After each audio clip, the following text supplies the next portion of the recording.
तो अल्हम्दुलिल्लाह आज अल्लाह के फजल करम से हम ये देख रहे हैं कि बहुत उम्दा और बड़ा बेहतरीन किस्म का वाटर प्लान लगा दिया गया है और इस पर अखराजात भी काफ़ी आए हैं, लेकिन अल्हम्दुलिल्लाह एक हमेशा के लिए अल्लाह ने बेहतरीन बंदोबस्त कर दिया है। तो इस पर सबसे पहले हम अल्लाह ताला का शुक्र अदा करते हैं, उसके बाद अपने उन अहबाब का भी बहुत शुक्रिया अदा करते हैं कि जिन्होंने माशाल्लाह इसमें हिस्सा लिया और अपने लिए बेहतरीन सदक़ा जारिया बनाया।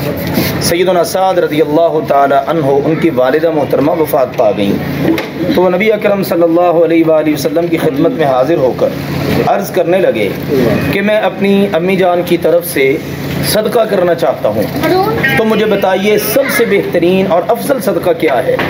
तो नबी पाक सल्लल्लाहु अलैहि वसल्लम ने फरमाया अल्मा, पानी जो है वो सबसे बेहतरीन सदका जारिया है। तो उन्होंने फिर मदीना मुनव्वरा के अंदर बाकायदा एक कुआं खुदवाया और उस कुएं का नाम ही रख दिया गया बि'r उम्मे साद। ये जो कुआं है ना, साद रज़ी अल्लाह तआला अन्हु की वालिदा की तरफ से है। तो ये मुस्तकिल का सदका जारिया है।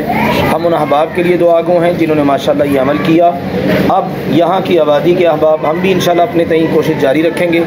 ज़ाहिर है इसको मुस्तकिल तौर पर लेकर चलना और इसकी महाना सफाई सुथराई ये सारी देखनी पड़ती है।